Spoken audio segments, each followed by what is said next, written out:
আপনারা জানুয়ারিতে যে ইলেকশনটা হলো সেখানে তো আমরা আপনারা পরাজিত হলেন। আমরা আলোচনা থেকে সরে যাচ্ছি। এসএম সাইফ মুস্তাফিজ আবার জুলাই নিশ্চয়ই আসবো। অভ্যুত্থানের পরে তো আমাদের উপরে ডিপেন্ডেন্ট ছিলেন এবং এই সরকার অর্জন করেছে ফটোকাট করে দেব যে ওয়াদুদ ভাইয়ের এগেইনস্টে এরকম 1000 টাকার বাণী চলছে। হ্যাঁ আমি গ্রাউন্ড বের করে দেব ভাই। হ্যাঁ গ্রাউন্ড বের করে দেব। নেতা বদলায়, দল বদলায়, জন্ম নেয় নতুন দল, কিন্তু সাধারণ মানুষের ভাগ্য কি বদলায়? আশ্বাস আর প্রতিশ্রুতির ভিড়ে আমরা খুঁজব বাস্তবতার প্রতিফলন। আমাদের কাজ প্রশ্ন করা, দেশ ও মানুষের স্বার্থে প্রশ্ন করেই যাব। থাকবে মত এবং ভিন্ন মতের শ্রদ্ধা। স্টার নিউজ করা আলাপের সঙ্গে শান্তা শারলিন। স্টার নিউজ করা আলাপে আজ আমাদের সঙ্গে অতিথি হিসেবে রয়েছেন তিনজন সম্মানিত অতিথি। আমার সাথে রয়েছেন, পরিচয় করিয়ে দিতে চাই, ওয়াদুদ ভূঁইয়া, বিএনপি দলীয় সংসদ সদস্য।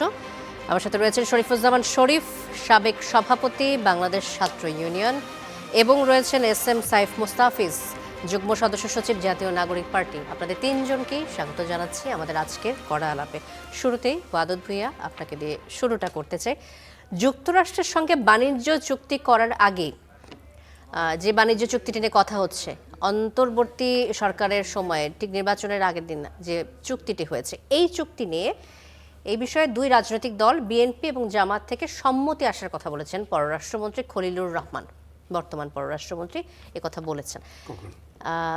আজ বা গতকাল এরকম একটা সময়ের মধ্যে তিনি এই মন্তব্যটি করেছেন যে এটি থেকে সম্মতি এসেছে, বিএনপি এবং জামাত দুই দল থেকে সম্মতি পাওয়ার কথা ব্যক্ত করেছেন তিনি। তো যুক্তরাষ্ট্রের সাথে বাণিজ্য চুক্তি করার আগে বিএনপি জামাতের সাথে যদি সম্মতি নিয়ে থাকে অন্তর্বর্তী সরকার, এমন হলে চুক্তির বাস্তবায়নে বিএনপি সরকারের তো আগেই প্রতিশ্রুতি দেয়া ছিল, এমনটা তো বলাই যায়, কিছুটা তো ভূমিকা ছিলই বিএনপির। দেখুন, চুক্তিটা অন্তর্বর্তীকালীন সরকার করেছে। কি চুক্তি করেছে সেটা আমরা বা জাতি আমরা কেউই জানি না। বিষয়টা পুরোপুরি অনেকটা আমাদের আড়ালে আছে।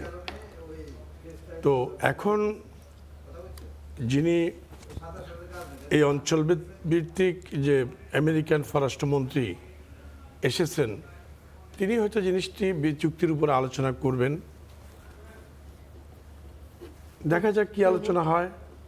সে আলোচনায় আমরা শুনবো চুক্তিতে কি আছে, তারপরে আমরা এই আলোচনা নিয়ে বিশদ আলোচনা করতে পারবো। আচ্ছা, এর আগে আমি মনে করি চুক্তির উপর আলোচনা করার মতো পরিস্থিতি এখনো সৃষ্টি হয়নি। অনেকে তো সমালোচনা করছেন, অর্থনীতিবিদদের আমরা এবং বিশ্লেষকদের বেশ কিছু মন্তব্য আমরা যেটা পাচ্ছি, চুক্তি নিয়ে যতটুকু ধারণা করা যাচ্ছে সেটি থেকেও তারা তীব্র সমালোচনা করছেন। তো দেখুন তারা অনেক কিছু গেজ করে আলোচনা করছে, অথবা কিছু তারা তাদের চ্যানেলে, প্রপার চ্যানেলে পেয়ে আলোচনা করছে। আমি একজন বিএনপি কি আসলে চুক্তির লাভ ক্ষতি বুঝে সম্মতি দিয়েছে, নাকি ক্ষমতায় যেতে এই চুক্তি মেনে নিয়েছে, এমন কোনো সম্ভাবনা কি রয়েছে? আমি চুক্তিতে সম্মতি দিয়েছে সে কথা আমি এখন এই মুহূর্তে বলতে পারবো না বা বলবো না, কারণ আমাদের জানা মতে দলীয়ভাবে বা আমরা যেহেতু এই মুহূর্তে সরকারি দল, আমি এই দায় নিয়ে কথা বলতে পারবো না যে এই চুক্তিতে আমরা সম্মতি দিয়েছিলাম বা দিই নাই। এরকম কোনো কিছু আমাদের মধ্যে আলোচনা আসে নাই। এখন পররাষ্ট্রমন্ত্রী কি বলেছে সেটা একটু দেখতে হবে, সেটা দেখে আমরা চিন্তা বলবো। তবে চুক্তির ভালো মন্দ যদি ভালো হয় গুড, ভালো হলে কেন, আমরা তো সারা পৃথিবীর সাথে চুক্তি করতে পারি, যে কারোর সাথে চুক্তি করতে পারি। চুক্তি ছাড়া তো কোনো দেশ, পৃথিবী বা কোনো আপনি অঞ্চল, মন্তব্য করতে চাচ্ছেন না এই বিষয়ে? যেহেতু এটা হয়নি ওয়াইডলি বা অথবা ফলো করে এটা প্রকাশিত হয়নি, চুক্তি নিয়ে আলোচনা করার মতো আমার দৃষ্টিতে অন্তত সরকারি দলের পক্ষ থেকে আলোচনা করার সময় এখনো আসেনি। যিনি এসছেন আমেরিকার পক্ষ থেকে, তিনি কি বলেন, ওনার সাথে কি আলোচনা হয়, সেটা তো নিশ্চয়ই আমরা মিডিয়ার কল্যাণে বা বিভিন্নভাবে জেনে যাব, তখন আমরা এটাকে নিয়ে আলোচনা করব বা করতে পারবো। জি, ধন্যবাদ ওয়াদুদ ভাই, আবারও আসবো নিশ্চয়ই আপনার কাছে। শরীফুজ্জামান শরীফ, যুক্তরাষ্ট্রের সঙ্গে এই যে বাণিজ্য চুক্তি, এ বিষয়ে রাজনৈতিক দল যে কথাটি বলছিলাম যে বিএনপি এবং জামাত থেকে সম্মতি আসার কথা বলেছেন পররাষ্ট্রমন্ত্রী খলিলুর রহমান। যুক্তরাষ্ট্রের সাথে বাণিজ্য চুক্তি করার আগে বিএনপি জামাতের সম্মতি নিয়েছে অন্তর্বর্তী সরকার, এমন যদি হয় তাহলে এই চুক্তির দায় কি শুধুমাত্র অন্তর্বর্তী সরকারের উপর বর্তায়, নাকি এই দুই দলের মধ্যে ভাগ হয়ে যায়? ধন্যবাদ আপনাকে, ধন্যবাদ দর্শক শ্রোতা এবং সাথের যে আলোচক যারা আছেন তাদেরকে। বেশ কয়েকদিন আগে যে সরকারটি বিদায় নিল, তাদের একজন কলিগ ফরিদ আক্তার তিনি স্পষ্ট করে বলেছিলেন যে আমাদের কৃষি খাত এটি আমেরিকার দখলে চলে যাচ্ছে, এবং তিনি এক ধরনের উদ্বেগ এবং শঙ্কা প্রকাশ করেছিলেন। অর্থাৎ যে চুক্তিটা, এই চুক্তি নিয়ে সরকারের ভেতর থেকেও ভিন্ন মত ছিল। দায় দায়িত্ব কার? দায় দায়িত্ব হচ্ছে যে সরকারটা এই কাজটি করেছে, এটিকে এগিয়েছে। আমেরিকা বা তাদের যে প্রতিনিধি এখানে যারা আছেন, তারা কিন্তু রাজনৈতিক দলগুলোর সাথে গিয়ে উদ্যোগ নিয়ে কথা বলেনি। তারা কথা বলেছে সরকার, এবং সরকার সম্ভবত তাদেরকে আশ্বস্ত করেছে যে আমার দেশের পলিটিক্যাল পার্টিগুলোর সাথে আমি কথা বলি, তারপরে সিদ্ধান্ত নিব। সুতরাং আপনি প্রথমে, আমি অভিযুক্ত করব এটি যদি ক্ষতিকর হয়, প্রথমত আমাদের আসলে বিচ্ছিন্ন থাকার সুযোগ নেই।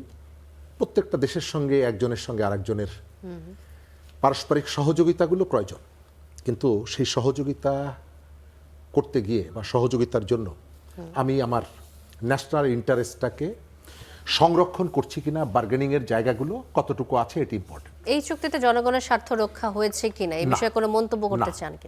আমি এই চুক্তিতে যতটুকু, চুক্তি নিয়ে যারা কাজ করছেন তাদের প্রায় সবার অভিন্ন বক্তব্য বাংলাদেশকে একটা বিপদের মধ্যে ফেলে দিয়ে গেছেন ডক্টর ইউনূস। এবং তিনি কার কার সম্মতি নিয়েছেন তার থেকে ইম্পর্টেন্ট হচ্ছে যে তাকে আমরা যেখানে বসিয়েছিলাম, আমাদের যে বিশ্বাসের জায়গাটা তিনি নষ্ট করেছেন।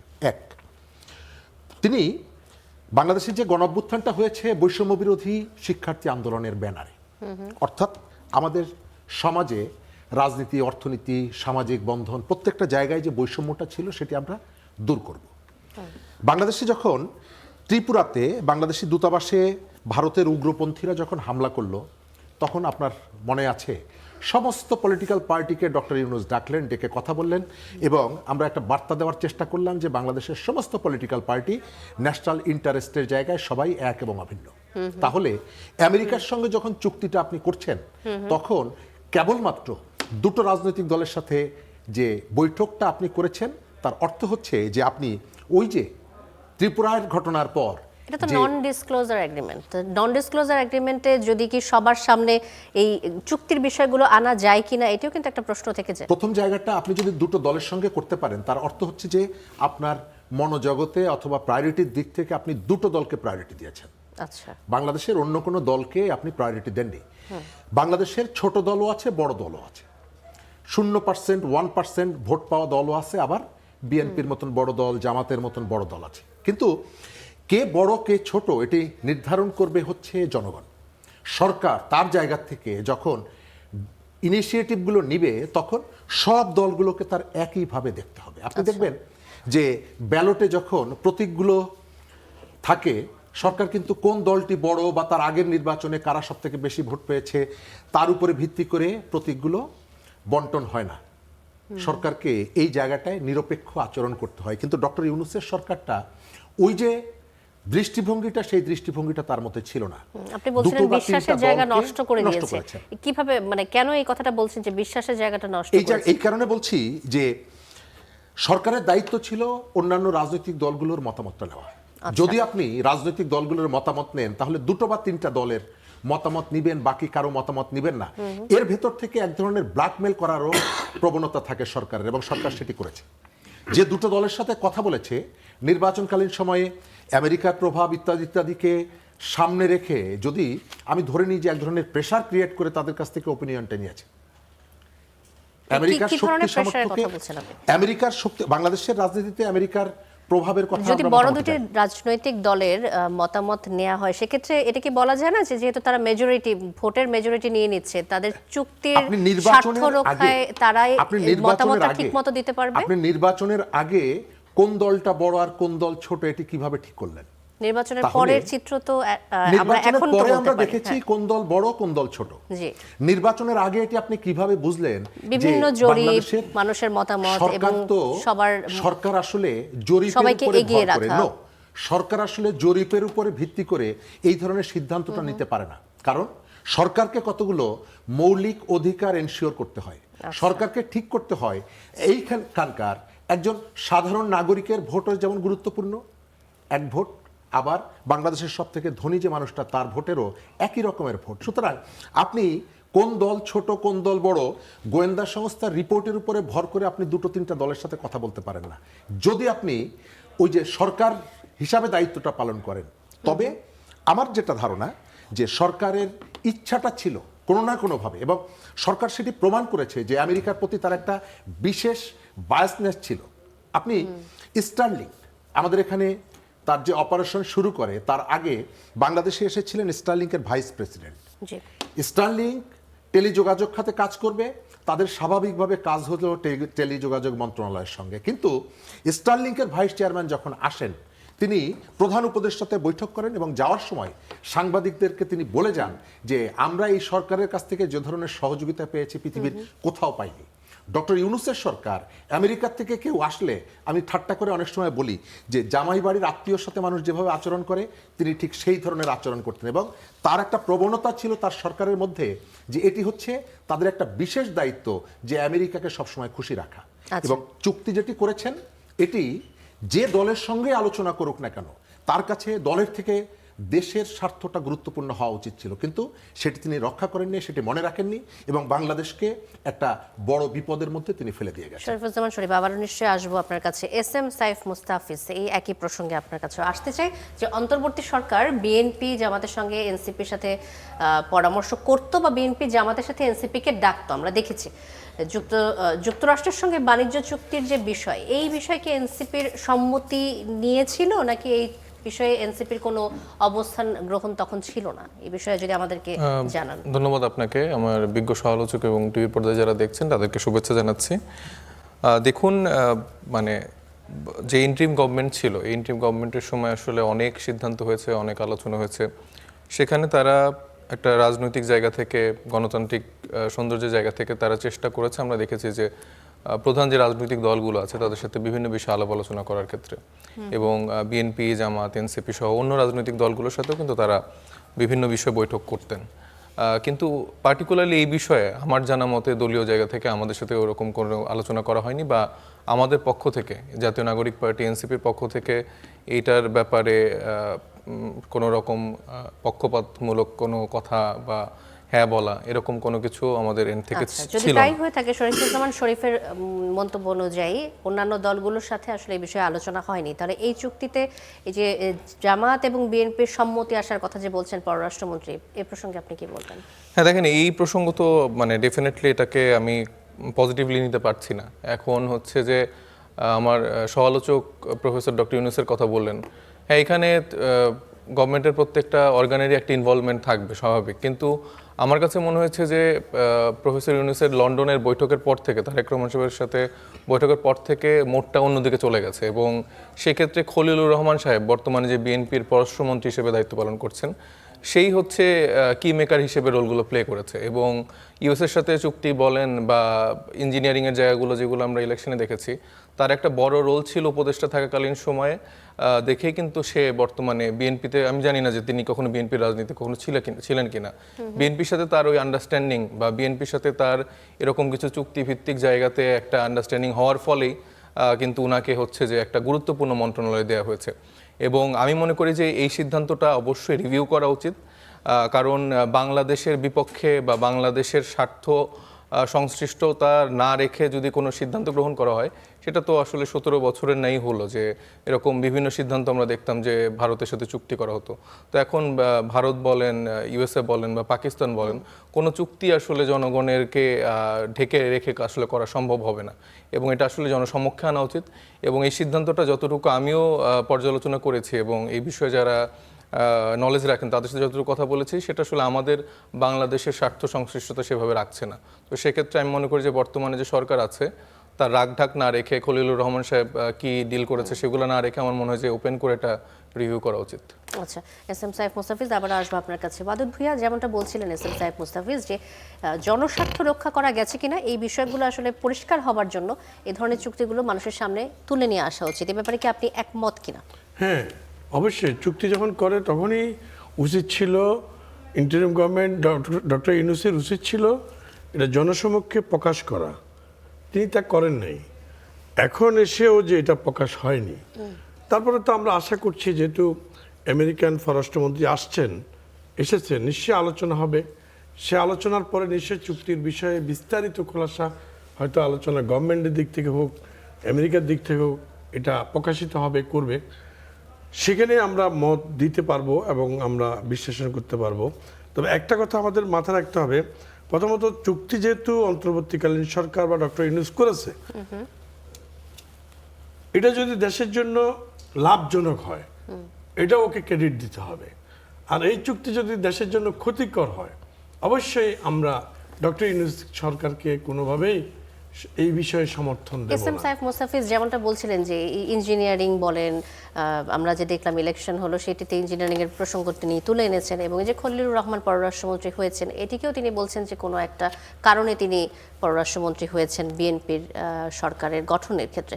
তো আপনি এই বিষয়টাকে কিভাবে দেখছেন, যে অভিযোগগুলো আসে এনসিপির পক্ষ থেকে বা অন্যান্য দলগুলোর কাছ থেকে, যে আগের অন্তর্বর্তী সরকারের সময়ও দেখলাম একটা পদ নিয়ে বসেছিলেন, এখনো তিনি পররাষ্ট্রমন্ত্রী হয়েছেন, এটা কোনো কারণে কিনা, কোনো মানে কোনো সুযোগ সুবিধার কারণে এটি সম্ভব হয়েছে কিনা, এমনটা মনে করেন কিনা? দেখুন, আমি ওই প্রসঙ্গটা শেষ করি। চুক্তির যদি ক্ষতিকর অবস্থা হয়, জন্য দায় কিন্তু ডক্টর ইউনূস সরকারকে নিতে হবে। এখন আসুন, একটা চুক্তি যদি হয়ে যায়, এই চুক্তিটা আসলে পৃথিবীর ইতিহাসে খুব কম ঘটনা আছে ওই চুক্তি বাতিল করা, যে সরকারই করুক। আমরা যে ফ্যাসিস্ট সরকারের কথা বলছি, ফ্যাসিস্ট সরকার এত চুক্তি করে গেছে, পরবর্তী যে সরকারে আসুক সেই সরকারের পক্ষে চুক্তি বাতিল করা অথবা অনেক বেশি চুক্তি রিভিউ করা, এটা পরবর্তী সরকারের পক্ষে সম্ভব হয় না। এটা আন্তর্জাতিক লতে কাভার করে না। তারপরে কিছু কিছু শক্তিধর দেশ তারা করতে পারে, যারা অনেক শক্তি আছে, যাদের আমাদের মতো এরকম শক্তিহীন অথবা দুর্বল একটি সরকার, যদিও আমরা মানসিকভাবে অনেক উন্নত ভাবি। আমাদের জিয়াউর রহমান সাহেব সরকার যখন ছিল, তখন কিন্তু উনি খুব ড্যাম কেয়ারলি উনি দেশের স্বার্থটাকে প্রায়োরিটি দিয়েছেন। সে অবস্থা নিশ্চয়ই আমাদের এই সরকারও ভাববে, যেহেতু জিয়াউর রহমানের উত্তরসূরি পরবর্তী সরকার। তো এখানে মানে এই চুক্তির খারাপ এবং ভালো দুটো দিকেই ক্রেডিট এবং ডিসক্রেডিট দুটা ডক্টর ইউনূস সরকারকে নিতে হবে। আচ্ছা, আর আপনি যেটা বললেন মিস্টার খলিল, জি, দেখুন, যে কোনো সরকার গঠন হলে সেখানে কিছু এক্সপার্টকে নেওয়া হয় অন্তর্বর্তীকালীন, অর্থাৎ কোটা বলতে আমি বলবো যেটা কি বলে আপনার টেকনোক্রেট হিসেবে আসে, যারা এমপি হয় না।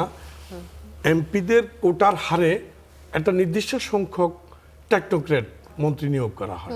তো সেখানে আমরা সবসময় চেষ্টা করি আমরা টেকনোক্রেট তাদেরকেই নেব যে বিশেষভাবে মানে স্কিল, যেমন ধরেন অর্থনীতিতে আমরা যদি মনে করি যে আমাদের দলের বাইরের একটা লোক আছে, যে লোকটা আমাদের দল করে না কিন্তু সম্ভাবনা, কিন্তু অর্থনীতির জন্য তাকে খুব পারফেক্ট, যেমন সাইবুর রহমান যদি না থাকতো, নিশ্চয়ই আমরা এরকম বিকল্প কাউকে খুঁজতাম। মনে করেন এই মুহূর্তে যদি আমাদের কাছে যদি আপনার চট্টগ্রামের আমাদের আমির খসরু সাহেব যদি না থাকতেন, আমরা এই যে খুঁজতাম। আমরা ঠিক অনুরূপভাবে, আমি এক সেকেন্ডে শেষ করে দিই, ঠিক অনুরূপভাবে পররাষ্ট্রনীতিতে পররাষ্ট্র মন্ত্রণালয়ের জন্য আমরা ওই, আপনি মনে করছেন খলিলুর রহমান এই জায়গার জন্য পারফেক্ট ছিলেন? জি, এস এম সাইফ মুস্তাফিজ কিছু যোগ করতে চাচ্ছেন? আমরা এই যখন ইন্টিম গভর্নমেন্ট ছিল তখনই আমরা দেখেছি সালাউদ্দিন সাহেব থেকে শুরু করে ফখরুল ইসলাম আলমগীর সাহেব থেকে শুরু করে প্রত্যেকেই এই খলিলুর রহমান সাহেবের বিরোধিতা করেছেন এবং বলেছে সে আমেরিকার এজেন্ট, সে এই ক্ষমতায় থাকতে পারেন না, বা নানাভাবে কিন্তু আপনারা এই রিপোর্ট করেছেন, এটা একদম অন রেকর্ড সবগুলো আছে। তো হঠাৎ করে খলিলুর রহমান অভিযোগ করছেন, আপনি বলছিলেন সালাউদ্দিন সাহেব, বর্তমানে যে স্বরাষ্ট্রমন্ত্রী আছেন, এছাড়া বিএনপির আরো দায়িত্বশীল যারা আছেন, সময় তো দুজনই মন্ত্রী আছেন, সেটাই তো মানে তারা তখন যখন অভিযোগ করছে, এখন হঠাৎ তার কি এমন তারা পেলেন যেটার জন্য মনে হচ্ছে যে তার দলে আসলে তার মতো এক্সপার্টিস নেই? তো সেটা আসলে আমার একটা কোশ্চেনের জায়গা। আমি উত্তর দিতে চাই। জি জি, অবশ্যই। দেখুন, বন্ধু চিরদিন কেউ থাকে না, শত্রু চিরদিন কেউ হয় না। আপনারা যারা এনসিপি করেন, আপনারা কিন্তু এনসিপি হিসাবে আপনাদেরকে আমরা দেখিনি। আপনাদের জন্ম হয়েছে কোটা আন্দোলন, চাকরির জন্য আন্দোলন করেছেন। চাকরির জন্য আন্দোলন করতে গিয়ে চাকরির মধ্যে সীমাবদ্ধ না থেকে চলে গেলেন সরকারের অংশীদারিত্ব করতে, মানে পরিস্থিতি আপনাদেরকে সেদিকে নিয়ে গেল। আপনারা অন্তর্বর্তীকালীন সরকারের উপদেষ্টা হলেন, মন্ত্রী হলেন, এরপরে আপনারা কি করলেন, বৈষম্য বিরোধী ছাত্র আন্দোলনের নেতা হলেন, সেখান থেকে আপনারা চলে আসলেন এনসিপিতে। গুড, আমরা জানি আপনারা এই দেশের স্বার্থে ফ্যাসিস্ট বিদায়ের জন্য রক্ত দিয়েছেন, অনেক কাজ করেছেন। আমরা জানি আপনারা দেশের স্বাধীনতার জন্য অনেক কিছু করবেন, স্বাধীনতাকে অনেক সম্মানিত করবেন। আপনারা যাদের বিরুদ্ধে আপনাদের মতামত দেখা গিয়েছিল, দেখা গেল সেই জামাত স্বাধীনতা বিরোধীদের সাথে আপনারা ঐক্য করলেন। জি, এই সাথে আরেকটা বিষয় আমি যোগ করতে চাই। স্বাধীনতা বিরোধীদের সাথে এনসিপির ঐক্য হবে, এটা তো দেশবাসী তো দূরে থাক, আমরাও ভাবতে পারিনি। এই ব্যাখ্যা নিশ্চয়ই বলছি যে দেবেন। ঠিক আছে, আমি ধরে নিলাম যে আপনি যে 71 আমাদের একটা স্বার্থ সংশ্লিষ্টতা ছিল অবশ্যই। আমরা ইলেকশন করেছি, একসাথে জোট হয়েছি, তাদের থেকে আমরা বেনিফিটেড হয়েছি, তাদের হচ্ছে যে লোকবল থেকে শুরু করে তারা ইলেকশনের ক্ষেত্রে আমাদেরকে একটা সাপোর্ট করেছে, আমরা তাদেরকে করেছি। তাহলে খলিলুর রহমান সাহেবও নিশ্চয়ই আপনাদেরকে সেই সাপোর্টটা করেছে এবং আপনারাও তাকে সেই সাপোর্টটা করছেন দেখে এই সম্পর্কটা হয়েছে। এটা তো ইজি কোয়েশ্চেন। আপনি মনে করতে পারেন, আমি মনে করতে পারি না। এটা আপনার উত্তরে আমি দিয়ে দিলাম। আমি একটু বলবো। জি, অবশ্যই। প্রথমত, যে সরকারটা গঠিত হয়েছিল জুলাইয়ের পরে, সেই সরকারটার নেচারটা আপনার খেয়াল রাখা দরকার। আমাদের নিজস্ব প্রচুর এক্সপার্ট ছিলেন এবং অনেকেই সরকারকে সহযোগিতা করেছেন। আমাদের কোনো প্রয়োজন ছিল না বাইরের থেকে মানুষজনকে হায়ার করে এনে দায়িত্বগুলো দেওয়া। খলিলুর রহমান আমাদের কারো পিঠে চাবুক মারেনি। আমরা সমালোচনা কেন করতাম? ডক্টর আলী রিয়াজ আমাদের কাউকে বাড়ির থেকে গরু ধরে নিয়ে যায়নি। আমরা সমালোচনা কেন করতাম? বাংলাদেশের নাগরিকত্বের সাথে তাদের একটা সংযোগ বিচ্ছিন্ন ছিল। তারা এখানকার বেশিরভাগ ক্ষেত্রে একটা বড় অংশ এখানকার নাগরিক ছিল। আরেকটি বিষয় আছে, নিরাপত্তা উপদেষ্টা হিসেবে তিনি ছিলেন এবং নিরাপত্তার বিষয়টি হয়তো নিশ্চিত করা আমি সম্ভব আসছি হয়নি, সেই জন্য আমি ওই জায়গাগুলোতে আসছি। প্রথমত, তাদের কোন কোন পয়েন্ট ধরে তাদের সাথে আমরা সমালোচনাগুলো করতাম। নিশ্চয়ই তাদের সাথে ব্যক্তিগত কোনো বিরোধ আমাদের ছিল না। আমরা যে পয়েন্টগুলো থেকে সমালোচনা করতাম যে তাদেরকে কেন এনে এখানে দায়িত্বটা দিতে হবে। তো এখন তারা দায়িত্বটা গ্রহণ করেছেন ফেব্রুয়ারির 10 তারিখ থেকে না, 12 ফেব্রুয়ারি নির্বাচন হয়েছে, 10ই ফেব্রুয়ারি না। তারা দায়িত্ব শুরু করেছেন সেই যে 5ই আগস্টের পরে, অল্প দিন পরে আপনি তাদেরকে দায়িত্ব দিয়েছেন। তো এখন আমি এসে যেটা বলছি যে তাদের বিরুদ্ধে এই অভিযোগগুলো ছিল, এই অভিযোগগুলো থাকার পর বিএনপি তাকে কেন গ্রহণ করলো। আমি আপনাকে জিজ্ঞেস করব, ডক্টর ইউনূসের সাথে খলিলুর রহমান, যে খলিলুর রহমান ছিলেন, আপনারা কি সেই খলিলুর রহমানের কোনো সমালোচনা করেছিলেন তখন? নাকি তারেক রহমানের সাথে যে খলিলুর রহমান, সেই খলিলুর রহমানের সমালোচনাটা করছেন? কিন্তু আমি আমার জায়গা থেকে যদি জিজ্ঞেস করেন, আমি ডক্টর ইউনূসের সাথে যে খলিলুর রহমানের সংযোগ ছিল, একসাথে কাজ করেছেন, তারও সমালোচনা করছি। তারেক রহমান সাহেবের সাথে যে খলিলুর রহমান, তারও সমালোচনা করছি। কিন্তু আমি এই বিষয়টাকে এক ধরনের সমর্থন করতে পারি না যে আপনার সঙ্গে যখন খলিলুর রহমান থাকবে, বা আপনার সঙ্গে যখন আব্দুল কাদের সাহেব থাকবেন, আপনার সঙ্গে যখন ফজলুর রহমান থাকবেন, তখন তিনি ভালো, আপনার সঙ্গে যখন থাকছেন না, অন্যের সঙ্গে চলে যাচ্ছেন, তখন খারাপ। খলিলুর রহমানের যে পয়েন্টগুলো থেকে সমালোচনাগুলো করছেন, সেই সমালোচনার জায়গাটা ডক্টর ইউনূসের সঙ্গে তিনি যখন ছিলেন তখন কি আপনি বলতে চাচ্ছেন যে এখন কেন তারা বলছে, আগে কেন বলেনি? জি, আচ্ছা, ঠিক আছে। ডক্টর ইউনূসের খলিলুর রহমানের সমালোচনা করেননি, তারেক রহমানের খলিলুর রহমানের সমালোচনা করছেন। কিন্তু খলিলুর রহমান ব্যক্তি না, তার যে অ্যাক্টিভিটির সমালোচনা যদি আপনি করেন, তাহলে সেই 5 তারিখের পরেই আপনার বলা উচিত ছিল যে এদেরকে এই দায়িত্বগুলো দেওয়া। নিশ্চয়ই এই উত্তর এনসিপি থেকে আমরা পাবো। তবে সেই সাথে আরেকটি বিষয় আনতে চাই যে সাবেক অন্তর্বর্তী সরকারের উপদেষ্টা আসিফ মাহমুদ সজীব ভুঁইয়া তার ব্যাংক হিসাবের তথ্য তলব করেছে বাংলাদেশ ফাইন্যান্সিয়াল ইন্টেলিজেন্স ইউনিট। সোমবার বিএফআইইউ এর পক্ষ থেকে দেশের সব ব্যাংক ও আর্থিক প্রতিষ্ঠানে এই বিষয়ে চিঠি পাঠানো হয়। এখন আমার প্রশ্ন হচ্ছে, এস এম সাইফ মুস্তাফিজ, আপনার কাছে নিশ্চয়ই ওই ব্যাপারে কিছু যোগ করতে চাইলেও আপনি বলতে পারেন যে কেন আপনারা আগে এই অভিযোগগুলো করেননি, এখন করছেন পররাষ্ট্রমন্ত্রী খলিলুর রহমানের বিরুদ্ধে। এবং সেই সাথে এই যে সজীব ভুঁইয়ার ব্যাংক অ্যাকাউন্ট তলব করা হয়েছে, শুধুমাত্র ব্যাংকের হিসাব দেখানোর মাধ্যমেই কি আসলে আর্থিক লেনদেনের স্বচ্ছতা পরিষ্কার হয় কি? এই প্রশ্নটা কিন্তু বারবার আসছে। জি, ডেফিনেটলি না। এরকম শুধুমাত্র আমার ব্যাংকের হিসাব দিয়ে আমার আর্থিক জায়গাটা নিশ্চয়তা করা যায় না। আমি ক্যাশ টাকা রাখতে পারি, আমি বিভিন্ন জায়গায় টাকা লুকিয়ে রাখতে পারি, বিদেশে পাচার করতে পারি, এরকম অনেকগুলা খাত আছে এবং সম্ভাবনা অবশ্যই আছে। আমার কথা হচ্ছে যে অবশ্যই দুদক থেকে শুরু করে যে প্রতিষ্ঠানগুলো এই বিষয়গুলো নিয়ে কাজ করে, তাদের এটা নিয়ে বের করা উচিত, কাজ করা উচিত। এবং শুধু আসিফ মাহমুদ সজীব ভুঁইয়া না, বারবার করে যে তরুণদেরকে নিয়ে আসলে অভিযোগগুলো আসছে, এটাই ফলাও করে ফটোকার্ডে প্রচার করা হয়। সেটা নিয়ে আমার মনে হয় যে শুধু অভিযোগ না রেখে আমার মনে হয় এখন প্রমাণসহ বের করার সুযোগ তো আছে। এখন তো নিশ্চয়ই আমাদের সরকার আর নেই, আমাদের সরকার তো চলে গেছে, এখন তো বিএনপি সরকার। তো সেই সরকারে নিশ্চয়ই তারা এই সুযোগটা পাবে। এবং আজকে আমি দেখেছি যে আসিফ মাহমুদ সজীব ভুঁইয়া উনার শুধু উনার ব্যক্তিগত 10 লাখ টাকা ব্যাংকের declare তলব করা করেছেন, হ্যাঁ। বলতে বলা হয়েছে, কিন্তু তারপরও আমি দেখেছি যে উনি তার বাবা মা এবং ওয়াইফের ব্যাংকের হিসাব সহটা দিয়েছে। কিন্তু আমি তারপরে বলছি এখানে আরো ইঞ্জিনিয়ারিং করা সম্ভব, যেটা আমাদের পূর্বের রাজনীতিবিদদেরও আমরা দেখেছি যে ব্যাংকে আসলে কোনো টাকা নেই, কিন্তু বিভিন্ন জায়গায় বিভিন্ন সময় আপনারা টাকা ফ্যাসিস্ট রেখেছে। সরকার বলছেন, এই সরকার ওই সরকারেও তো আমরা দেখেছি যে প্রচুর টাকা বিদেশে পাচার হয়ে গেছে। তো এখন আসলে উপদেষ্টাদের এই যে আর্থিক লেনদেনগুলো প্রকাশ হয় সেটি আসলে পুরোপুরি পরিষ্কার করার জন্য আর কি উপায় থাকতে পারে নিজেদের অবস্থান পরিষ্কার যেমন করার হচ্ছে জন্য? যে আওয়ামী লীগ সরকারের যাদের বাইরে টাকা পাচার করা হয়েছে সেই হিসাব নিকাশও তো বের হয়ে গেছে, এটা তো আর কারো অজানা নেই। এবং বর্তমানে যে উপদেষ্টা মণ্ডলীর বডি ছিল তাদেরকে নিয়ে আমার মনে হয় যে যতগুলো দুদক আছে বা কমিশন যেগুলো আছে তাদের নিরপেক্ষভাবে এগুলো নিয়ে প্রতিবেদন করে বা জনগণের সামনে আনা উচিত।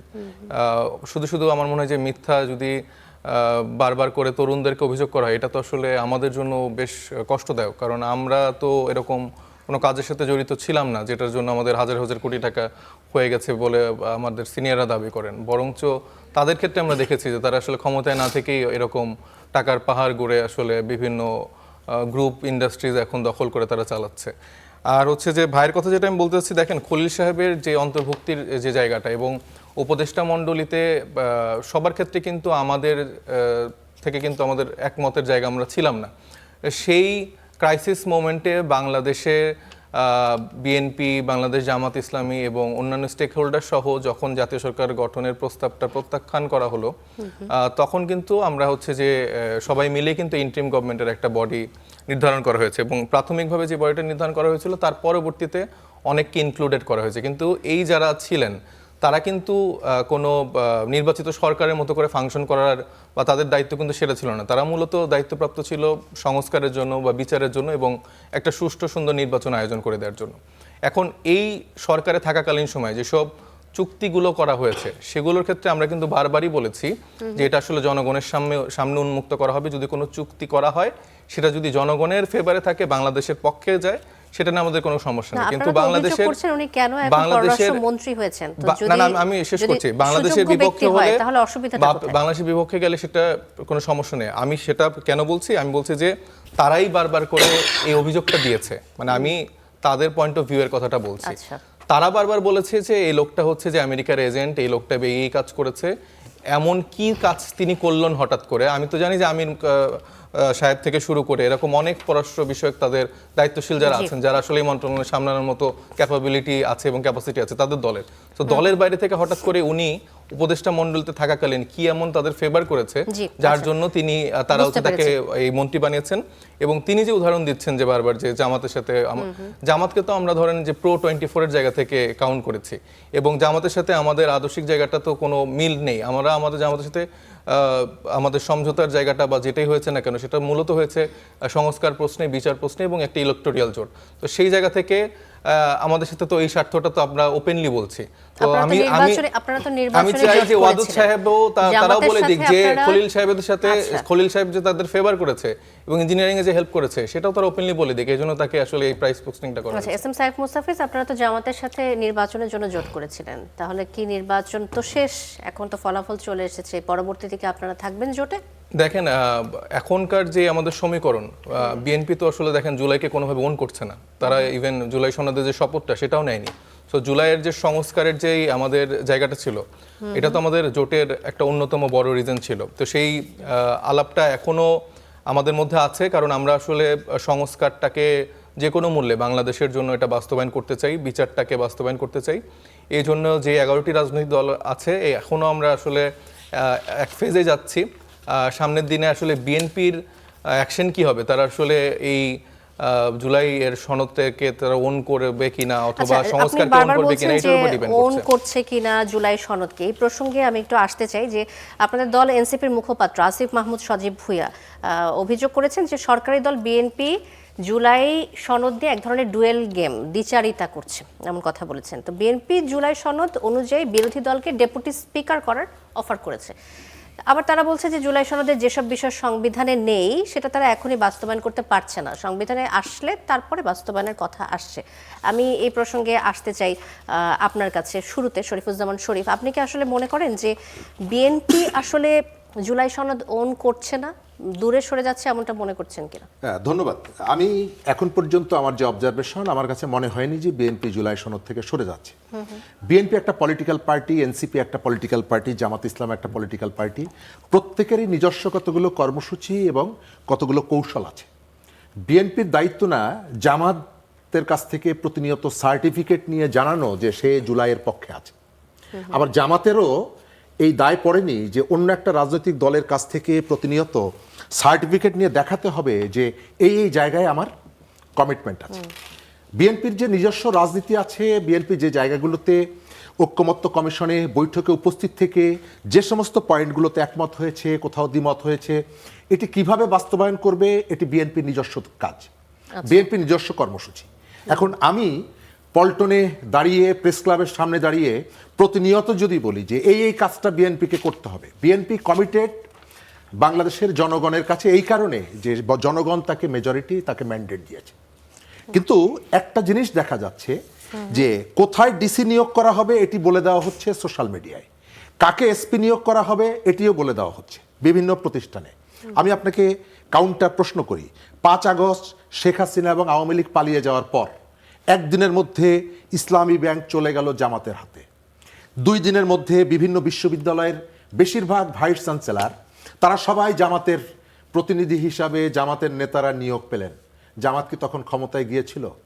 কার সাথে কথা বলে তাদের লোকজনগুলোকে নিয়োগ দেওয়া হয়েছিল? অর্থাৎ যখন জামাতের সুযোগটা থাকবে তার লোকজনকে নিয়োগ দেওয়ার ক্ষেত্রে তখন কারোর সাথে আলোচনার কোনো প্রয়োজন নেই। কিন্তু যখন ভোটের মধ্য দিয়ে বিএনপির হাতে সুযোগটা আসবে তখন জামাতের পরামর্শ অনুযায়ী নিয়োগ দিতে হবে। আমাদের রাজনীতির এই যে স্ববিরোধী জায়গাটা, সেখান থেকে বেরিয়ে আসা দরকার।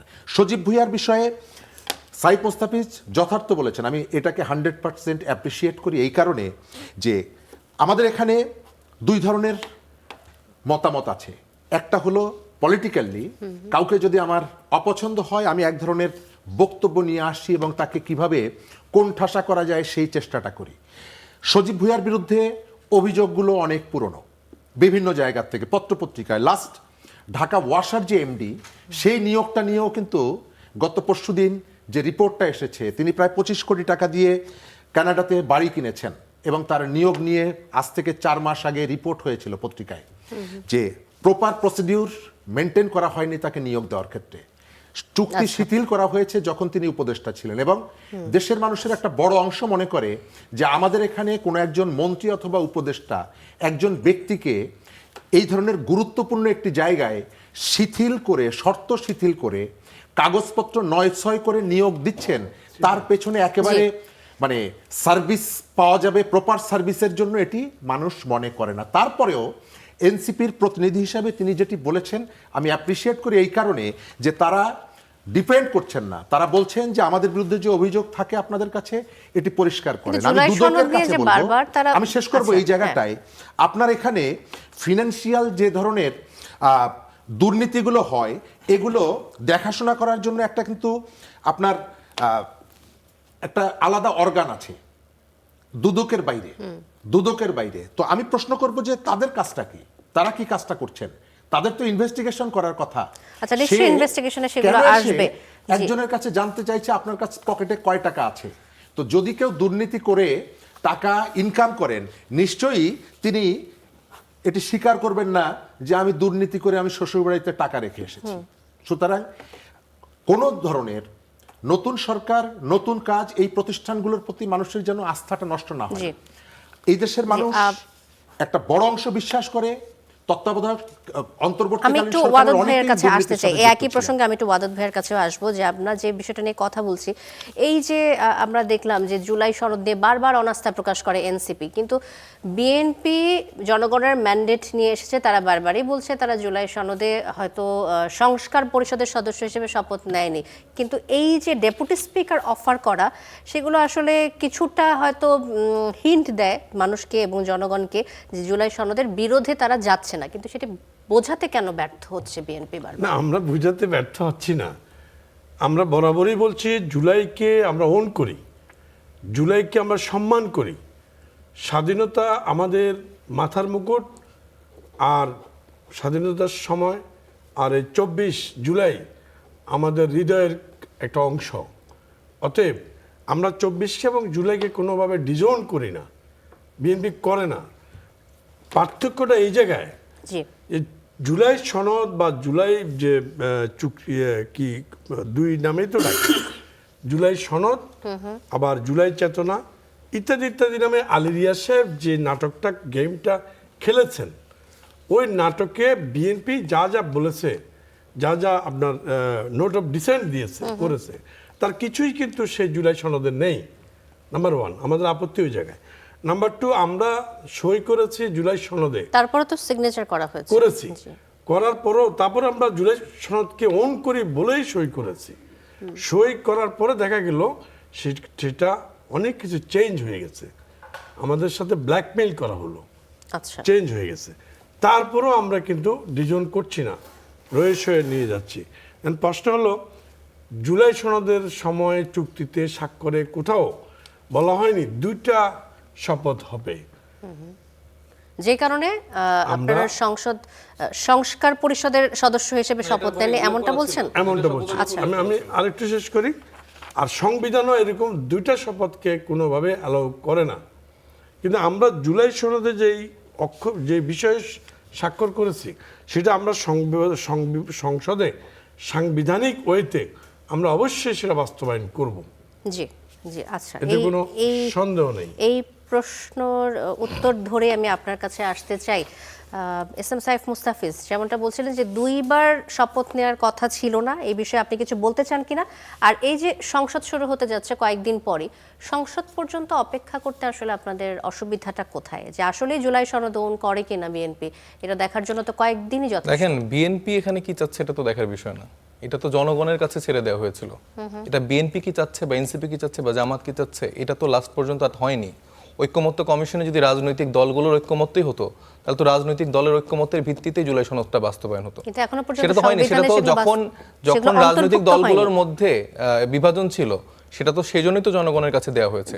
এবং জুলাই সনদের ভিত্তিতে আসবে ততক্ষণ পর্যন্ত এগুলো বাস্তবায়ন করা তো সম্ভব না, সেই কারণে সংসদ পর্যন্ত সংস্কার পরিষদটা কিভাবে একটা সংবিধানের সাথে ভিতরে অন্তর্ভুক্ত থাকবে? পৃথিবীর কোনো দেশের সংবিধান সংস্কার পরিষদ এটার সাথে অন্তর্ভুক্ত থাকে না। সংবিধান সংস্কার পরিষদটা সংবিধান সংস্কার করছে, এটা কখনো সংবিধানের ভিতরে অন্তর্ভুক্ত থাকে না। এটা আমি জানি না ভাইরা কি মানে বুঝতে পারছেন না, নাকি সালাউদ্দিন সাহেব তাদেরকে ভুল বুঝাচ্ছেন, সেটা একটা দেখার বিষয়।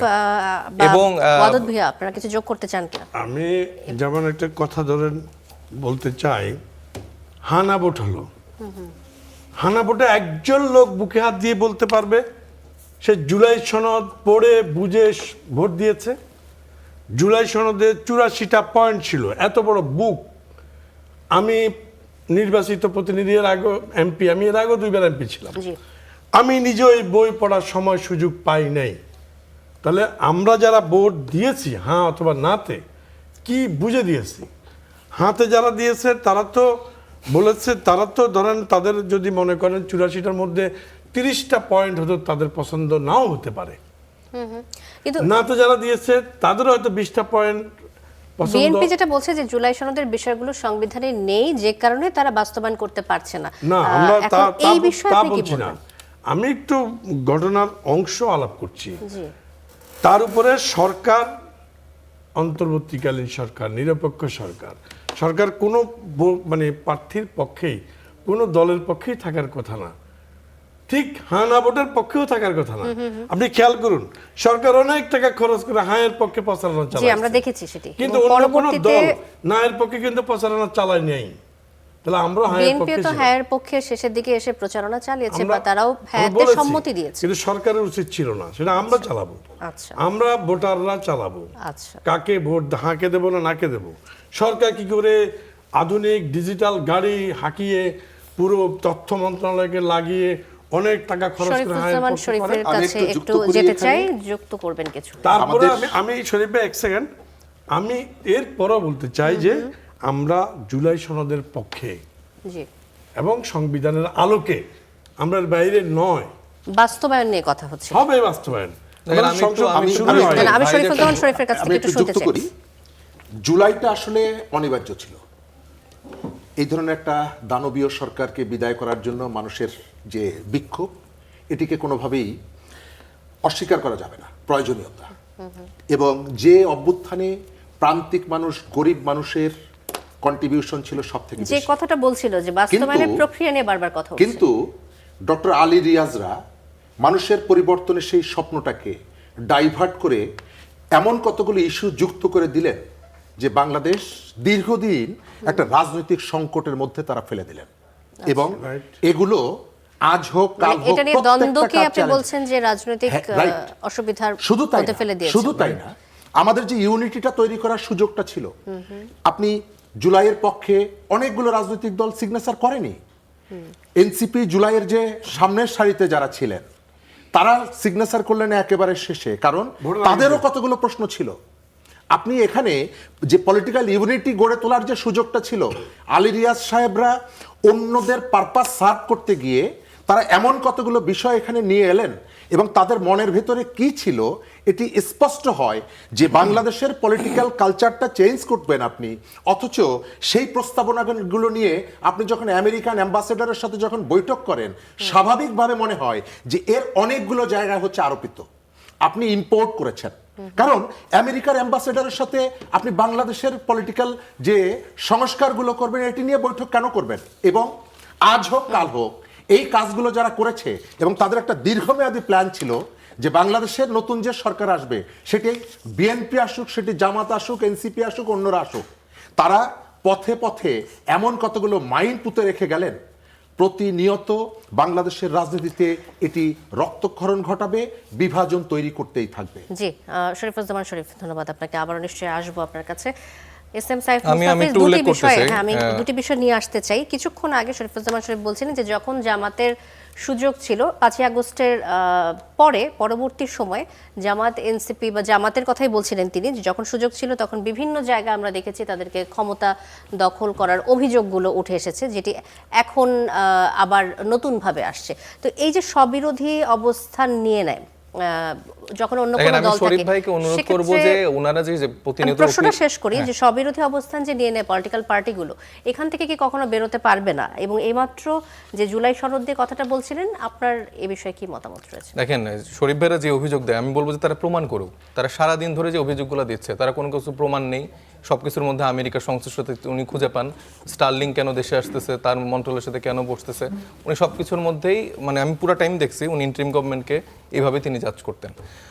আর ভাইয়ের যে কথাটা সেটা আমি বলে দিই যে 12 ফেব্রুয়ারি ত্রয়োদশ জাতীয় নির্বাচনের সাথে অনুষ্ঠিত গণভোটের প্রশ্নটা শুধুমাত্র ক থেকে ঘ 4টা প্রস্তাবের মধ্যে সীমাবদ্ধ ছিল না। খোদ জুলাই জাতীয় সনদ, সংবিধান সংস্কার বাস্তবায়ন আদেশ 2025 ও গণভোটের মূল প্রশ্নে স্পষ্টভাবে অন্তর্ভুক্ত ছিল। প্রশ্নটা ছিল, আপনি কি জুলাই জাতীয় সনদ, সংবিধান সংস্কার বাস্তবায়নের আদেশ 2025 এবং জুলাই জাতীয় সনদে লিপিবদ্ধ সংবিধান সংস্কার সম্পর্কিত নিম্নলিখিত প্রস্তাব সমূহের প্রতি আপনার সম্মতি জ্ঞাপন করিতেছেন?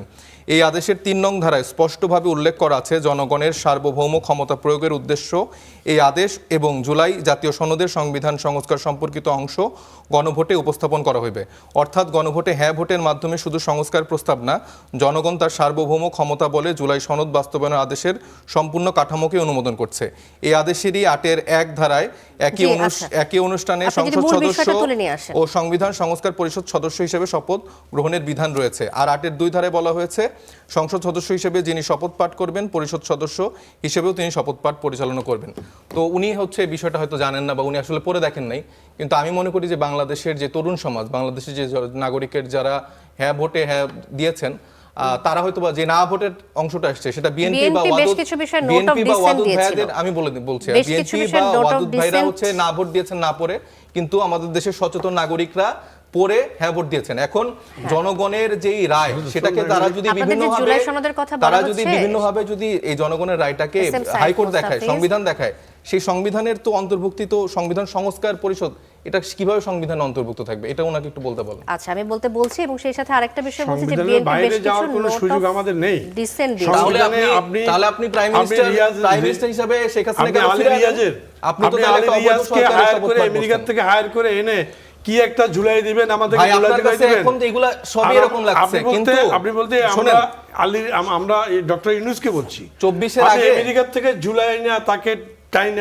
ভাই, মুলা ঝুলাই এই দিবেন 24 এই আর সময়টায়- আমরা আলী রিয়াজের কথায় সংবিধানের বাইরে গিয়ে কাজ করব, এটা হতে পারে ভাই সংবিধানের আমরা ভিতরে থেকে সংবিধানের তাহলে ভিতরে শোনেন। থেকেই তখন তো আমরা- ঐক্যমত্য কমিশন গঠন করাই হয়েছিল যে সবাই যেন একসাথে কাজটাতে ওটা ঐক্যমত্য ঐক্যমত্যের না, কমিশন আমি ছিল না। আমি আমি করা বলবো যায়। জাতিকে এবং না, পরবর্তীতে- না, না, ঐক্যমত্যের ওটা ঐক্যমত্যের না। আচ্ছা। আমি আরো কয়েকবার টক শোতে বলেছি এটা ঐক্যমত্যের কমিশন না, জাতিকে অনৈক্যমত্যের নিয়ে যাওয়ার একটা কমিশন গঠন করা হয়েছে, যেটা আজকে প্রমাণিত আমি একটু অনৈক্যমত্যে নিয়ে গেছে আমি আমাদের। এটাতে একটু উল্লেখ করতে চাই জি, যে জি। উনি যে সংবিধানকে দেখাচ্ছে বা ওনার সালাউদ্দিন সাহেব থেকে মির্জা ফখরুল ইসলাম আলমগীর সবাই সংবিধানকে অনেক বেশি প্রায়োরিটি দিচ্ছে, ফাইন, আমিও এটার সাথে অ্যাবসলিউটলি কানেক্টেড হয়ে আমি প্রায়োরিটি দিচ্ছি।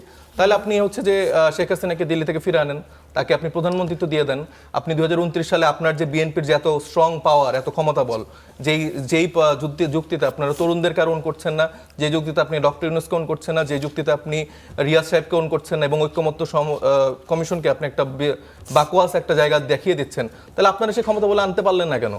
আপনারা জানুয়ারিতে যে ইলেকশনটা হলো আচ্ছা, সেখানে তো আপনারা পরাজিত হলেন। আমরা আপনি সেই আলোচনা থেকে ইলেকশনটা সরে যাচ্ছি। করাতে এস এম পারেন নাই। সাইফ মুস্তাফিজ, আপনারা আবার জুলাই নিশ্চয়ই আসবো। গণঅভ্যুত্থানের পরে তো আমরা আমাদের উপরে জানুয়ারির ডিপেন্ডেন্ট গণতন্ত্র ছিলেন, প্রমাণ করে 2% এবং লোক কেন যায়নি? এই সরকার আমাদের হওয়া কারণে শুধুমাত্র কেন অর্জন করেছে? জি ধন্যবাদ 2% শরীফুজ্জামান লোক কেন শরীফ। যায়নি? আমরা এটা আমাদের ক্রেডিট। আলোচনায় ফিরে আসি। একদিনে গাছ ধরে না, গাছে ফল ধরে আপনারা না। সংবিধানকে একটা 15 ফলো করেন। বছর আমরা আন্দোলন করে আমাকে বলেন, এই সংবিধান জন্ম অনুযায়ী দিয়েছি। ইলেকশনটা তো ফেয়ার না। আমি সংবিধান অনুযায়ী না, ইলেকশনটা এটা ফেয়ার, এটা ভুল আমাকে ব্যাখ্যা, আনসার ভুল বলুন। ব্যাখ্যা। ভুল ব্যাখ্যা, এই ভুল ব্যাখ্যা ইলেকশনটা যে বলছেন হলো, কেন? ভোট শরীফুজ্জামান দেওয়ার- শরীফ। অবশ্যই fair। কিভাবে ব্যাখ্যা fair কেন হলো? fair? আপনি আমি দুজনের একটু আলোচনা বলি। শুনছিলেন, আমি একটু আপনি বলি। বলবেন। প্রথমত, শরীফুজ্জামান শরীফ। আমি ডক্টর আলী রিয়াজ আমেরিকান অ্যাম্বাসেডরের সাথে বৈঠক করেছেন, এটা আপনি আমাদের দর্শক যারা তাদের হাতে ইন্টারনেট সার্চ দিলে এটি পাবেন। বৈঠক করেছেন তার পুরো টিম নিয়ে, এবং সঙ্গত কারণে প্রশ্ন তোলাই যায় যে বাংলাদেশে অনেকগুলো দেশ এখানে কাজ করছে, আমাদের ডেভেলপমেন্ট পার্টনার অনেক। আপনি কেবলমাত্র বাংলাদেশের পলিটিক্যাল ইস্যুতে আমেরিকার সাথে বৈঠক কেন করবেন? এই প্রশ্নটা তোলার অধিকার আমাদের এই কারণে আছে যে আমরা এখানে ভারতের আধিপত্য যেমন চাই না, আমেরিকারও আধিপত্য চাই না। আমরা ফেলানির লাশও যেমনি চাই না, আমেরিকার থেকে 350 মানুষকে আচ্ছা, শিকল করিয়ে বাংলাদেশে শরীফুজ্জামান পাঠানো। আমি শেষ করব। আমি যে আমি শেষ করব। প্রসঙ্গটা না, নিয়ে আমি আমার দুজনের জায়গাটা মধ্যে আসছি। বাকবিতণ্ডা হচ্ছিল, সেই দ্বিতীয়ত প্রসঙ্গটা যদি হচ্ছে- আসেন আপনি। দ্বিতীয়ত যে হচ্ছে বাংলাদেশের তরুণরা সবাই যে কেবলমাত্র এনসিপি জামাতের জোটের সাথে আছে, এটি ভুল। এটা কি নাই, তারা মনে এটা করে? কি হিসাবে আমরা জানি না। তরুণদের বিপক্ষে গিয়েছেন, আমরা এটি বলে দেই। আমার সন্তান আপনার সাথে যাবে, সাথে এটা আর কি করে কারোর মনে সাথে হয়? সেটা তো নাই। ভোটের চিত্রেই আমরা সমস্ত দেখতে পাচ্ছি। তরুণরা, তাই না? আমার মনে হয় আপনি সমস্ত জনগণ তরুণরা ভোটেই একটা সেটার দুটো জবাব দল। দিয়ে দিয়েছে। আমি শুধু এনসিপির কথা বলছি না, এইটা যদি কেউ দাবি করে যে সমস্ত তরুণ আমার সাথে আছে, হ্যাঁ। এটি আপনি কিসের ভিত্তিতে দাবি করছেন? তার Right. অর্থ হলো যে আপনি একটা ইমোশনকে বেস করে এখানে একটা রাজনীতি করতে চান, আপনার মতাদর্শটাকে এস্টাবলিশ করতে চান। শরীফুজ্জামান বাংলাদেশের শরীফ- সমস্ত তরুণ আপনার সাথে, বাংলাদেশের সমস্ত নারী আপনার সাথে, শ্রমিক আপনার সাথে, এটি আপনি কিসের ভিত্তিতে বলছেন? আমার এটা মনে তো হয় ত্রয়োদশ জাতীয় এবারে সংসদ ভোটে তো নির্বাচনের প্রমাণ হয়ে গেল। ফলাফলই এখানে তো আপনি এটি আলাদা হলো। নাই, আমি এটা একটু আলাদা উল্লেখ করার করতে কিছু চাই। নেই। এখানে তরুণদের ভোট তো আলাদা ছিল না। শুনেন, আচ্ছা। আপনি একটা পয়েন্টের উপরে এখনো আছেন। আমি উপস্থাপিকাকে বলছি, জি জি প্রেজেন্টারকে বলছি, আপনি আসিফ মাহমুদ সজীব ভুঁইয়ার বিষয়টা থেকে সরে গেছেন। আপনাদের আলোচনার কারণে এটা একটু আমাকে সরে আসা আসতে দরকার। হয়েছে, যদি এই ব্যাপারে- একেবারে শেষ পর্যায়ে চলে এইবার আমি এসেছি। একটু বলতে চাই, তিনি মারাত্মক রকমের ক্রাইম দুর্নীতি করেছে, এটা এস্টাবলিশড, আচ্ছা। সারা জাতি জানে। ওনার পিএস 300 কোটি টাকার ক্রাইম করেছে, সেটাও প্রচার হয়েছে। ওনাদের অন্যান্য যারা অ্যাডভাইজার ছাত্রদের ছিল, তাদের পিএসরাও 300 এই পরিমাণ করছে, এটা দুদুকে পর্যন্ত নালিশ হয়েছে। দুদুকে ইতিমধ্যেই তাহলে নালিশ হয়েছে। এটির তথ্য এটা কি প্রমাণ আপনি প্রমাণিত? কি আমরা প্রমাণিত আরো নিশ্চয়ই পরে দেখতে হবে। পাচ্ছি তাহলে তো আপনার বিরুদ্ধে বা 1000 দেখতে কোটি পাবো। টাকার এরকম অভিযোগ আসছে ভাই। আরো পরে হবে, এটা আরো পরে হবে যে প্রমাণ। দুদুকে 1000 কোটি টাকার অভিযোগ হয়েছে, সজীব ভুঁইয়ার বিষয়ে। আচ্ছা। যেই সজীব ভুঁইয়া এখন অ্যাকাউন্টে জব্দ করলে টাকা পাওয়া যাবে না। আচ্ছা, সজীব ভুঁইয়া আপনি বলছেন শিখে গেছে, দুদকে অভিযোগ এসেছে, দুদকে তাহলে এটা 1000 কয়েকদিন পরে কোটি আমরা অভিযোগ আসছে। প্রমাণিত মানে এটার অভিযোগ তথ্য প্রমাণ উঠছে, পাবো। প্রমাণ হবে তো আরো জি, পরে, জি, ইনকোয়ারির পরে জি, অভিযোগ আসছে। আসিফ নজরুলের বিষয়ে অভিযোগ আসছে দুদকে, অভিযোগ লিখিত রিটেন অভিযোগ সাবমিট হয়ে গেছে। জি। অতএব সজীব ভুঁইয়ার বিরুদ্ধে 1000 কোটি টাকার অভিযোগ দুদকে তাহলে আমাদের submit হয়েছে। দর্শকদের উদ্দেশ্যে এটি আমরা এরপর বলতে আসেন, চাই যে আসিফ মাহমুদ উনি যে সজীব ভুঁইয়ার বিরুদ্ধে 1000 কোটি প্রমাণিত টাকার না, কিন্তু আপনি প্রমাণিত বলছেন না। অভিযোগ লিখিত হয়েছে। এই লিখিত অভিযোগ সাবমিট হয়েছে, আচ্ছা। ইনভেস্টিগেশন চলছে, শুরু হয়েছে। আর আসিফ নজরুলের বিরুদ্ধে শুরু হয়েছে। জি। আসেন, দুবাইতে আমরা জানি কথিত আছে যে দুবাইতে সজীব ভুঁইয়া টাকা পাচার করেছে। যতবার সে বিদেশে গিয়েছে এই 18 মাসে অন্তত সে 18 বার বিদেশে গিয়েছে। জি। আসেন এবার AK-47 এর অ্যামুনিশন আর্মস সে কি করে ক্যারি করে? AK-47 এর লাইসেন্স সরকার কাউকে দিতে পারে না। সেই বছর তার ফ্যামিলি এবং তার জন্য নিরাপত্তার জন্য AK-47 রেখেছে। অতএব আমি মনে করি AK-47 সে কি করে ক্যারি করলো, এটা নিশ্চয়ই এগুলো তদন্ত হবে। আমাদেরকে শেষ করতে হচ্ছে আমাদেরকে শেষ করতে হচ্ছে। জি, তাকে জিজ্ঞাসাবাদ করা উচিত, তোমার টাকা কোথায় রেখেছো? একদম আমি একদম স্বল্প সময়ে আগামীকালকেই একটু ওয়াদুদ বলবেন। ভাইয়ের নামে হচ্ছে দুদকে এই 1000 কোটি টাকার একটা অভিযোগ দিয়ে আসবো এবং ফটোকাট করে আর দেবো যে দিতে ওয়াদুদ হবে না, ভাইয়ের দিতে এগেইনস্টে হবে এরকম না। 1000 টাকার বাণিজ্য Ground আছে। লাগবে, না। হ্যাঁ, আমি গ্রাউন্ড বের করে দেবো ভাই। হ্যাঁ, গ্রাউন্ড বের করে দেবো। তো এইটা হচ্ছে যে বর্তমান মিডিয়ার অবস্থা। উনি কিন্তু একটা অভিযোগ প্রমাণিত বলেননি, বলছে যে এই অভিযোগগুলো আসছে। জি, শরীফুজ্জামান এসছে শরীফ এবং ওনারাই শেষে দিছেন। 30 সেকেন্ডে শুনতে চাই যে গ্রাউন্ড ছাড়া কি আসলে অভিযোগগুলো করে দেয়া যায় কিনা। কোনো ঘটনা না ঘটলে শুধু শুধু এই কথাগুলো ছড়ায় না। আচ্ছা। এবং যে ব্যক্তিকে নিয়ে আলোচনাগুলো হচ্ছে, সমালোচনা হচ্ছে, এই ধরনের দুর্নীতিতে তার জড়িয়ে পড়ার যথেষ্ট সুযোগ এবং সম্ভাবনা জি, আছে। ধন্যবাদ আর শরীফুজ্জামান আরেকটা- শরীফ। একটা- আমি একটা- আর last একেবারে সময় 30 দিতে second, পারছি না। 30 সেকেন্ড আমি একটু বলতে চাই।